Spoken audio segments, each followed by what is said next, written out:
Hello everyone, welcome to another new video. आज हम इस वीडियो में बात करेंगे कि नेशनल पीजी कॉलेज प्राइवेट है या गवर्नमेंट, मोबाइल फ़ोन अलाउड है या नहीं कैंपस में, लाइब्रेरी को फैसिलिटी आपको कैसे मिल सकती है, क्या उसकी एक्स्ट्रा फ़ीस है, सब कुछ हम जानेंगे। रीडिंग रूम क्या है ये भी बात हम जानेंगे। Impact of new education policy 2020, new education policy नई शिक्षा नीति जो कि 2020 में आई थी लेकिन फॉलो नहीं हो पाई थी क्योंकि कोरोना चल रहा था। तो अब इसका क्या इम्पैक्ट पड़ता है, क्या ये फॉलो होगी? आपका बीए की जो ड्यूरेशन है, ऐसा भी सुनने में आता है कि 4 इयर्स की हो जाएगी, या जो भी चीज़ें हैं इसके बारे में हम जानेंगे। उसके बाद एग्ज़ाम पैटर्न जानेंगे, एनुअल होगा या सेमेस्टर एग्ज़ाम्स होंगे, और वो जो एग्ज़ाम्स भी होगा उसमें कैसे मार्क्स का डिवीज़न होगा। ये सारी बातें हम स्टार्ट करते हैं। तो सबसे पहले बात आती है कि नेशनल पीजी कॉलेज प्राइवेट है या गवर्नमेंट।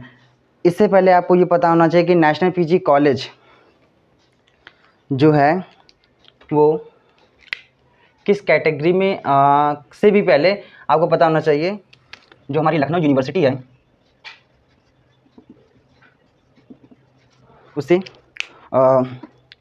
टोटल 545 कॉलेजेस, जी हाँ 545 कॉलेजेस जो हैं वो एफिलिएटेड हैं। ठीक है, एफिलिएटेड है। नेशनल पीजी कॉलेज भी हमारा लखनऊ यूनिवर्सिटी से ही एफिलिएटेड है। तो अब ये जो टोटल 545 कॉलेजेस हैं, इनमें से कुछ कॉलेजेस दूसरे डिस्ट्रिक्ट के भी हैं, जैसे सीतापुर, ठीक है, सीतापुर, रायबरेली, और उसके बाद रायबरेली के बाद बात आती है हरदोई। इस तरीके से और भी डिस्ट्रिक्ट के कॉलेजेस जो हैं वो लखनऊ यूनिवर्सिटी से एफिलिएटेड है। लेकिन अगर हम लखनऊ की बात करें सिर्फ, तो लखनऊ में आपको 173 कॉलेजेस मिल जाते हैं जो कि लखनऊ यूनिवर्सिटी से एफिलिएटेड हैं। ठीक है, एफिलिएटेड हैं, ये बात आपको समझ में आ गई। ठीक है, अब हमको समझना है कि नेशनल पीजी कॉलेज प्राइवेट है या गवर्नमेंट। ठीक है, अब हमने कॉलेज का एक रफ आइडिया ले लिया कि कितने कॉलेज हैं, कहाँ कहाँ कैसे एफिलिएट हैं। तो ये कॉलेज की इतने कॉलेज जो लखनऊ में 173 कॉलेजेस हैं ये एफिलिएटेड हैं। लेकिन इन कॉलेज जिसकी भी एक नेचर है, इनकी भी एक कैटेगरी है, उसको जानते हैं।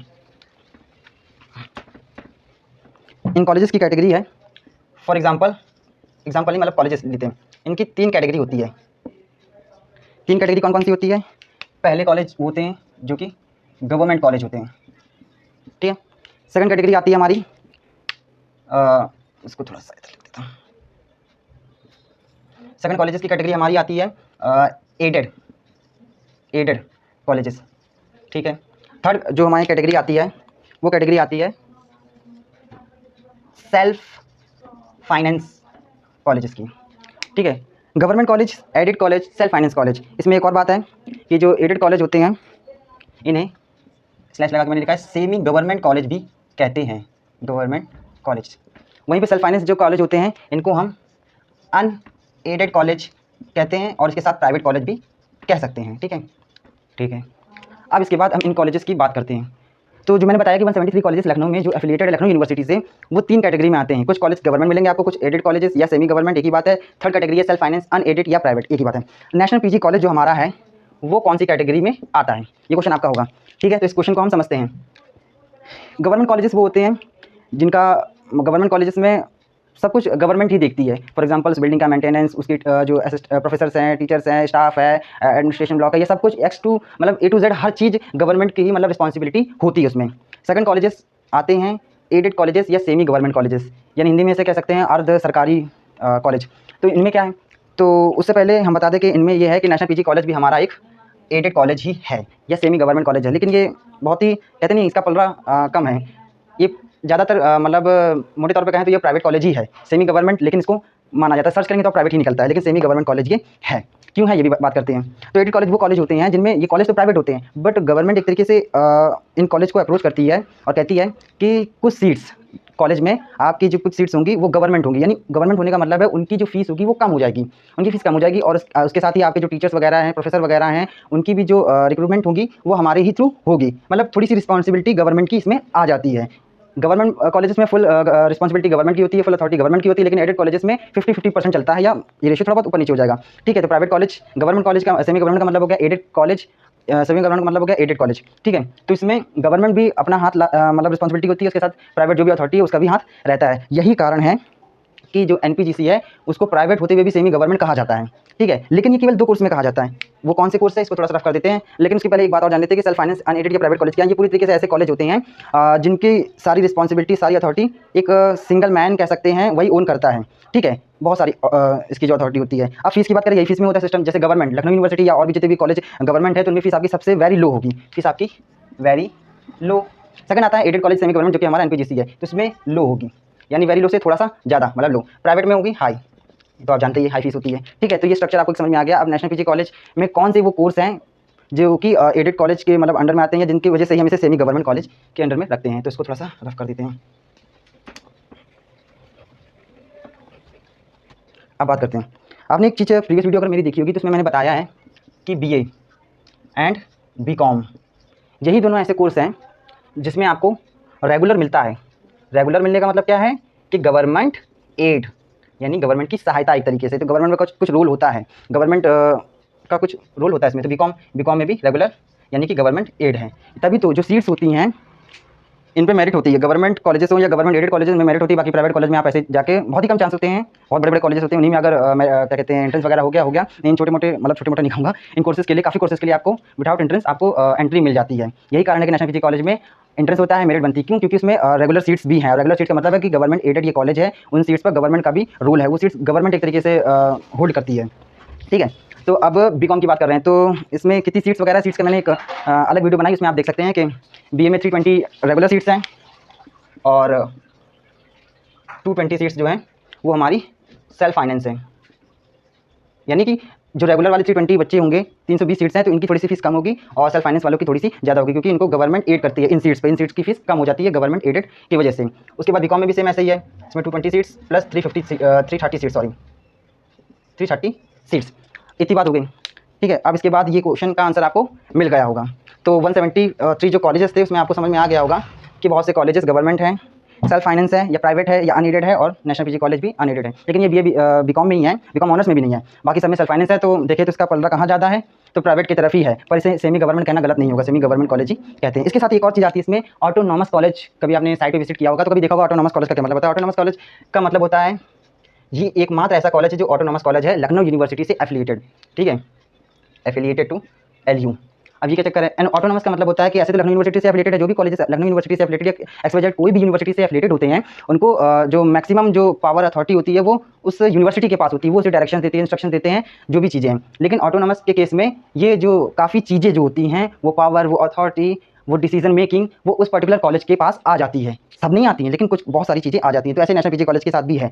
लखनऊ यूनिवर्सिटी ने एग्जाम डेट निकाल दी कि हाँ एग्जाम का ये पैटर्न है, ये है, वो है। लेकिन आप लखनऊ यूनिवर्सिटी का एग्जाम देख लेंगे, नेशनल पीजी कॉलेज का एग्जाम पेपर देख लेंगे, काफ़ी अंतर आपको दिखेगा। लखनऊ यूनिवर्सिटी के कई एग्जाम्स में MCQ टाइप भी है। अभी तक नेशनल पीजी कॉलेज में इवन कोरोना के टाइम में भी रिलैक्सेशन नहीं मिला था, पूरा थ्योरिकल ही पेपर हुआ करता था, कोई भी उसमें MCQ टाइप क्वेश्चन होते ही नहीं थे। तो आप समझ सकते हैं। और फिर कैसे क्या एग्जाम कंडक्ट करना। कई बार लखनऊ यूनिवर्सिटी मतलब एक तरीके से उसमें बंद रही है या पेपर नहीं चले, लेकिन नेशनल पीजी कॉलेज अपना साथ साथ में पेपर भी चला रहा था। तो मतलब काफ़ी इसी यही कारण है कि इसके पास इतनी ऑटोनॉमी है, इसलिए ऑटोनॉमस कॉलेज कहलाता है। ये काफ़ी पावर अथॉरिटी इसके पास अपने आप आ जाती है। यही कारण है कि ये लुआकमेट और लुआकसेट एग्जाम भी कंडक्ट कराता है कुछ कॉलेजेस को, 12 कॉलेजेस लुआकमेट में और लुआकसेट में 6 कॉलेजेस। नेक्स्ट पॉइंट पे बात करते हैं, दूसरा कि मोबाइल अलाउड और नॉट। वैसे ऐसी इसकी कोई बात करें तो नोटिस नहीं आती है कि आपको मोबाइल लाना ही है कि नहीं भी लाना है, या आपके ऊपर है। लेकिन बीच बीच में चेकिंग बड़ी हार्ड हो जाती है। आप कैंपस में अगर फ़ोन हाथ से उठा के चलाने लगे, इन दैट केस क्या होगा कि आप चला रहे हैं और आपको किसी ने देखा भी नहीं, तो वो फ़ोन आपसे ले लिया जाएगा। उसके बाद जब फ़ोन ये ले लिया जाएगा तो पेनल्टी के साथ ही दिया जाएगा। नेक्स्ट, तो फ़ोन जो है वो पॉकेट में रखना ज़रूरी है, एयरप्लेन मोड में होना चाहिए, साइलेंट मोड में होना चाहिए। उसका यूज़ नहीं आप कर सकते, करेंगे तब कर सकते हैं जब टीचर्स आपको नहीं देख रहे हैं, या मतलब आपको एक तरीके से इंकरेज नहीं कर रहा हूँ कि फ़ोन ले जाओ, ज़रूरत पड़े तो ले जाइए, नहीं तो कोई इसकी खास मतलब ज़रूरत नहीं है। बाकी फ़ोन आपके पास रहेगा, उनकी नज़रों के सामने नहीं आएगा, तो फ़ोन सेफ़ है। हाँ, आई होप आप समझ रहे होंगे। उसके बाद नेक्स्ट पॉइंट पे बात आती है लाइब्रेरी प्लस रीडिंग रूम क्या चीज़ है। लाइब्रेरी में बुक्स, इनफ बुक्स हैं, काफ़ी बुक्स हैं, चाहे BA हो, BSc हो, BCom है, जो भी स्ट्रीम है, इन सबकी बुकें काफ़ी सफिशिएंट है आपके लिए। लेकिन इन बुक्स को अब इशू कराना होता है, तो उसके लिए लाइब्रेरी कार्ड की नीड होती है। फिर उसके बाद एक बात आती है कि लाइब्रेरी में क्या बैठ सकते हैं। फिर रीडिंग रूम क्या है, लाइब्रेरी में इनफ स्पेस नहीं है, उसमें केवल बुक्स ही बुक्स हैं, तो उसी से ये दोनों इंटरलिंक्ड है। लाइब्रेरी में इतनी जगह नहीं थी, लेकिन बुक्स ही है, इसकी वजह से रीडिंग रूम बना हुआ है। तो रीडिंग रूम में आपको बेसिकली रीड करने के लिए दिया जाता है, वही लाइब्रेरी वाला काम है। तो वहाँ बैठ के आप पढ़ सकते हैं। सुबह 9:30 या 9-10 बजे से स्टार्ट हो जाता है, शाम के 3:30-4 बजे तक इसकी टाइमिंग रहती है। इसके बीच में आप अंदर जाके एंट्री लेके और उसके लिए लाइब्रेरी कार्ड आपका लगता है और आप रीड कर सकते हैं विदाउट एनी डिस्टर्बेंस। तब लाइब्रेरी कार्ड के बारे में थोड़ी सी बात कर लेते हैं। लाइब्रेरी कार्ड कैसे इशू होगा। लाइब्रेरी से बुक्स इशू कराने के लिए आपके पास लाइब्रेरी कार्ड होना जरूरी है। तो लाइब्रेरी कार्ड के लिए काउंटर होते हैं, उन काउंटर पे आपका लाइब्रेरी कार्ड बनता है। लेकिन लाइब्रेरी कार्ड बनवाने के लिए पहले आपके पास होना चाहिए ID कार्ड प्लस फ़ी रिसिप्ट। फ़ी रिसिप्ट ये दोनों चीज़ें आपके पास होनी चाहिए, प्लस फोटो भी आपकी लगती है, तो आप ही को पेश करना है, वो सारी जो डिटेल्स रिक्वायरमेंट होगी उन सबको फिल करके। ठीक है, इतनी चीज़ें आपके पास होनी चाहिए। आप सेम डे जाएंगे। हाँ, सेम डे नहीं, किसी भी दिन नहीं बन सकता है। एक इसमें क्या कहते हैं रूल होता है, Monday Tuesday Wednesday Thursday Friday Saturday जैसे 6 डेज़ हैं, तो उसमें BA BSc BCom इनका एक डिवीज़न होता है कि इन पर्टिकुलर 2 डेज़ में, जैसे BA का जो होता है वो वेडनेसडे और थर्सडे, इन 2 डेज़ पे आप लाइब्रेरी कार्ड इशू करा सकते हैं, बुक्स ले सकते हैं। यही मतलब ये डे सबके डिसाइडेड हैं पहले से ही। तो उन डिसाइडेड डेज में ही जो पहले जो कुछ बताया गया है उसी दिन आप जा सकते हैं। उसके आगे पीछे जाएंगे तो बहुत मुश्किल है कि आपकी बुक या तो इशू हो पाए या लाइब्रेरी कार्ड बन पाए, ये बड़ा मुश्किल है। अभी बनने को तो वैसे बन सकता है क्योंकि सब कुछ न्यू एडमिशन है। उसके बाद अब हम नेक्स्ट पॉइंट पे बात करते हैं, impact of new education policy 2020। New education policy 2020 में आई थी, जिसको अभी तक फॉलो नहीं किया, कई कॉलेज अब स्टार्ट कर दिए हैं। ठीक है, ये लोअर लेवल से लेकर हायर एजुकेशन तक फॉलो हो रही है। ठीक है, तो इस जो न्यू एजुकेशन पॉलिसी है इसको नेशनल PG कॉलेज भी इसी साल से आई थिंक स्टार्ट कर रहा है। तो एक क्वेश्चन बनता होगा कि आपने देखा भी होगा कई वीडियोज़ में कि न्यू एजुकेशन पॉलिसीज़ में बेसिकली 1 ईयर आप करते हैं तो सर्टिफिकेट कहलाता है, अब 2 ईयर करते हैं तो डिप्लोमा कहलाता है, और 3 ईयर करते हैं तो आपको डिग्री मिल जाती है, 4th ईयर का करेंगे तो आपको रिसर्च मिलेगा। ये क्या चीज़ें, ये मैं BA को लेकर बता रहा हूँ। ठीक है, BA को मैं लेकर बता रहा हूँ। तो वैसे भी अब तो काफ़ी कुछ चेंजेस हो गए हैं इसमें, मल्टीपल स्ट्रीम के सब्जेक्ट ले सकते हैं, बहुत कुछ है इसमें, आप देख लीजिएगा। तो अब 1 ईयर जैसे ग्रेजुएशन पहले होता था कि ग्रेजुएशन किसी ने की 3 ईयर्स की, जैसे ग्रेजुएशन BA है उसने 2 ही साल करा, 3rd ईयर में कोई भी मतलब सिचुएशन क्रिएट हुई वो नहीं कर पाया तो उस केस में उसकी डिग्री नहीं मानी जाती थी, यानी फिर से स्टार्टिंग से स्टार्ट करना पड़ता था। लेकिन अब जो न्यू एजुकेशन पॉलिसी है इसके अकॉर्डिंग क्या होता है कि 1 ईयर जिसने अगर कंप्लीट कर लिया तो उसे सर्टिफिकेट मिलेगा ग्रेजुएशन का इन BA। 2nd ईयर में जो उसने करा उसको डिप्लोमा मतलब दिया जाएगा, और 3 ईयर यानी 3 साल उसने अगर पढ़ाई कर ली ग्रेजुएशन की तो उसे डिग्री मिल जाएगी, जो कि डिग्री सबसे ज़्यादा इम्पॉर्टेंट है। डिग्री सबसे ज़्यादा इम्पॉर्टेंट है किस लिए, जितने भी गवर्नमेंट जॉब्स हैं उनके लिए, जिनकी रिक्वायरमेंट होती है कि आप मिनिमम एलिजिबल होने चाहिए, ग्रेजुएट होने चाहिए, तो उसके लिए डिग्री। तो अगर आपको मेन गवर्नमेंट जॉब तक ही सीमित रहना है, मतलब यहीं तक आपको उसको देखना है, तो आप इसको 3 ईयर वाले को लेके चल सकते हैं जो अभी तक चल रहा था। लेकिन 4 ईयर वाला क्या रिसर्च है, यानी जिसको फर्दर स्टडीज़ करनी है, PG करना है, PhD करना है, और भी जो आगे मतलब अपनी पढ़ाई को कंटिन्यू करना है, तो इस केस में आपको 4 ईयर वाला मिलेगा, जिसमें ये आपके ऊपर डिपेंड करता है, आप 3 साल में ही छोड़ देते हो या चौथे साल को भी, मतलब जो सेमेस्टर होंगे 7th 8th उनको भी पढ़ते हो, ये आप पे डिपेंड करता है। तो आपको रिसर्च मिलेगा।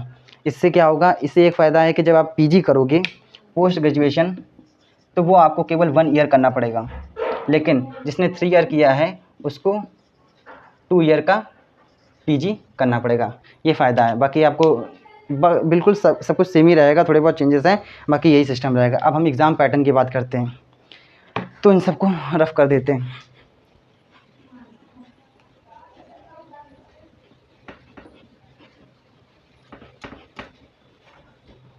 ठीक है, अब एग्ज़ाम पैटर्न की बात करते हैं। तो एग्ज़ाम पैटर्न की बात करते हैं तो एग्ज़ाम पैटर्न कैसा क्या होगा, तो एग्ज़ाम पैटर्न जो होंगे वो सेमेस्टर एग्ज़ाम्स होंगे, सेमेस्टर एग्ज़ाम्स होंगे। ठीक है, फॉर एग्ज़ाम्पल आपने 3 सब्जेक्ट्स लिए हैं, पहला ज्योग्राफी, सेकंड सब्जेक्ट है आपका पॉलिटिकल साइंस जिसे हम पॉल साइंस कहते हैं, थर्ड आपका इकोनॉमिक्स। ठीक है, ये 3 सब्जेक्ट्स हैं आपके पास, सब्जेक्ट्स 3 हैं। अब इनके 2 पेपर हो जाएंगे, 2nd ईयर तक 2 ही रहते हैं बेसिकली, तो पेपर 1 प्लस पेपर 2 सब में सेम रहता है, पेपर 1 रहता है, पेपर 2 रहता है, पेपर 1 रहता है, पेपर 2 रहता है।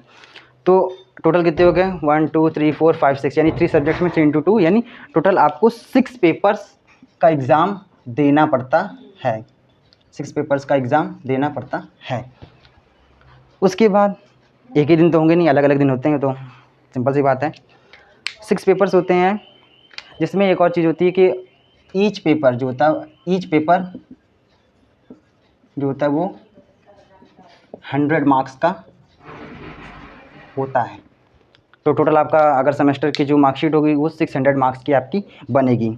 ठीक है, तो ईच पेपर जो होता है, हर एक पेपर 100 मार्क्स का होता है, एक सब्जेक्ट यानी 200 मार्क्स का total. Paper 100, paper 200, 100 plus 100 200, each paper 100 marks का। अब इसके बाद इस 100 मार्क्स को भी डिवाइड किया जाता है। इस 100 मार्क्स को डिवाइड किया जाता है ऐसे, कैसे कि 70 प्लस 30। जूनियर क्लास में भी आपका कुछ ऐसे सिस्टम रहता था 70 प्लस 30 का। यूपी बोर्ड से होंगे तो आप अच्छे से समझ पा रहे होंगे, तो बाकी सीबीएसई का तो मुझे ज़्यादा आइडिया नहीं है। 70 प्लस 30, ठीक है। तो 30 जो है वो इंटरनल होते थे और 70 जो आपकी मेहनत है, ठीक है, थ्योरी पेपर कह सकते हैं इसे, या ठीक है। और जो प्रैक्टिकल होंगे तो उसमें भी प्रैक्टिकल में लिखना है तो थ्योरी रहती है लगभग। तो 70 प्लस 30 का ऐसे डिवीज़न होता है 100 मार्क्स का, थ्योरी प्लस इंटरनल। ये मार्क्स 70 वाले होते हैं, तो 70 मार्क्स का ही आपका मेन पेपर होता है जो आपको लिखने को दिया जाता है, ठीक है। अब 30 मार्क्स वाला मेन समझने वाला सिस्टम है क्या है। 30 मार्क्स जो होता है उसका डिवीज़न होता है 10 प्लस प्लस 10 प्लस 5 प्लस 5, कुछ इस तरीके का डिवीज़न होता है 10, 20, 30। अब इसका थोड़ा सा आपको समझना पड़ेगा क्या सिस्टम होता है। तो ये तो सेमेस्टर एग्ज़ाम्स, एक साल में 2 बार सेमेस्टर एग्ज़ाम होंगे, दोनों सेमेस्टर एग्ज़ाम क्लियर कर लेंगे आप, बैक नहीं लगेगी, सब कुछ अच्छा चलेगा। आप नेक्स्ट ईयर मतलब नेक्स्ट क्लास में प्रमोट कर दिए जाओगे या पास हो जाओगे जो भी है। लेकिन जो 10 प्लस 10 है, अब ये क्या है, तो ये 10 मार्क्स का यूनिट 1 होगा, ये यूनिट 2 होगा, और ये 5 मार्क्स की अटेंडेंस होगी, और ये 5 मार्क्स में आपका जो असाइनमेंट है वो होगा, ठीक है। इसको हम अच्छे से समझते हैं।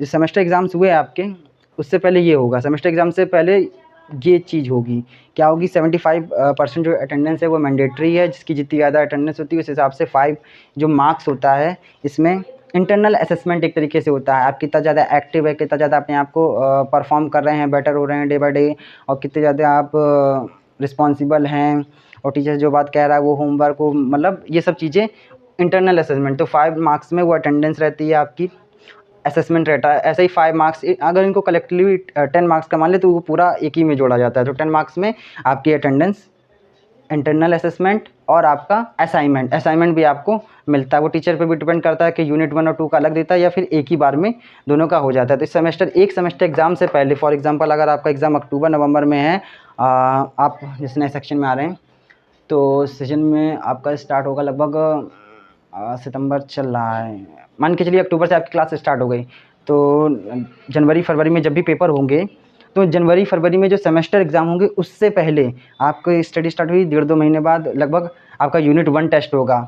फिर उसके बाद 1.5-2 महीने बाद थोड़ा जो पढ़ाई पूरी हो जाएगी, मतलब वो सेमेस्टर ख़त्म हो जाएगा, तो फिर यूनिट 2 टेस्ट होगा। ऐसे टेस्ट होते हैं। ये टेस्ट जो होते हैं 10 मार्क्स के आपको दिख ही रहे होंगे, जिनमें 5x2 या वो टीचर पर डिपेंड करता है कैसे क्या उसका डिवीज़न करता है क्वेश्चन का, लेकिन बेसिकली 2 ही क्वेश्चन होते हैं, एक शॉर्ट एक लॉन्ग, 6-4 का या 7-3 का, वो आप उनके ऊपर है, ठीक है। तो इस तरीके से डिवीज़न होता है। तो एग्ज़ाम पैटर्न भी हमको बता दिया है। मुझे अगर exam previous year question paper मिलेंगे तो मैं पॉलिटिकल साइंस, साइकोलॉजी जिसका भी मेरे पास मिलेगा तो मैं उसका शॉर्ट वीडियो बना के एक डाल दूँगा, कैसा क्या उसका पैटर्न होता है। बस इतना ही था। इसके अलावा एक क्वेश्चन और आता है स्कॉलरशिप का। स्कॉलरशिप का मिलती है कि नहीं, और एक गवर्नमेंट वाली होती है स्कॉलरशिप, उसका क्या रूल है। हाँ, अगर एलिजिबिलिटी है, आपकी जो भी क्राइटेरिया है वो फुलफ़िल करते हैं आप, तो आपको स्कॉलरशिप मिल जाएगी, फॉर्म भरा जाता है, सब कुछ होता है। उसके बाद इसके साथ-साथ आप मेधावी क्षेत्र वाली एक भी क्या कहते हैं स्कॉलरशिप मिलती है, मतलब आपको एक पुरस्कार दिया जाता है, आप सेमेस्टर टॉप करते हैं, मतलब बहुत सारी होती हैं। यहाँ पे ये चीज़ तो आपको बिल्कुल भी सोचना नहीं पड़ेगा, इतनी सारी एक्स्ट्रा करिकुलर एक्टिविटीज़ होती हैं, इतने सारे फंक्शंस होते हैं, इतने सारे कॉम्पिटिशन्स होते हैं कि अगर आप मतलब सही से पढ़ लो, पढ़ने के साथ-साथ इन पर भी बहुत ज़्यादा पार्टिसिपेट करने की बहुत ज़्यादा ज़रूरत है। इससे आपकी पर्सनैलिटी डेवलपमेंट होता है, बहुत कुछ आप नया सीखते हैं, आपके अंदर स्किल डेवलप होती है, बहुत सारी चीज़ें अच्छी-अच्छी होती है, बहुत ज़्यादा प्राइज़ मिला जाता है, हर चीज़ के लिए आपको फैसिलिटेट किया जाता है, सॉरी, ठीक है। तो ये सारी चीज़ें होती हैं। अब भी अगर कोई कन्फ्यूज़न होता है तो आप पूछ सकते हैं, और अगर स्कॉलरशिप के बारे में जानना हो, क्योंकि वो एक बहुत ही बड़ा एक टॉपिक है, उसमें बहुत ज़्यादा मतलब बात करनी पड़ती है, इसलिए मैंने इसमें इंक्लूड नहीं किया, क्योंकि वीडियो लंबी हो जाती। ऐसे ही लंबी हो गई होगी, मुझे नहीं मालूम कितने मिनट की होगी। लेकिन अगर स्कॉलरशिप का चाहिए आपको, तो अगर अच्छे खासे कमेंट्स आते हैं तब उस पर भी बनाया जाएगा। बाकी मेरे ख्याल से ये लास्ट वीडियो, इसके बाद मैं अपनी क्लास की, जो भी राहुल भाई की क्लास जैसा नाम है उसमें, मैं एजुकेशन ही वीडियो बनाने वाला था, लेकिन अब मैंने सोचा कि शायद आप लोग की हेल्प कर दूं। तो आपको वीडियो अच्छी लगी हो, आप सब्सक्राइब नहीं करे हो तो सब्सक्राइब कर सकते हैं। वैसे लास्ट वीडियो आप क्या सब्सक्राइब करेंगे, अब तक तो किया ही नहीं है, लाइक कर सकते हैं। अब इसके अलावा कोई भी क्वेश्चन हो, जो भी हो बताइएगा। Thanks for watching.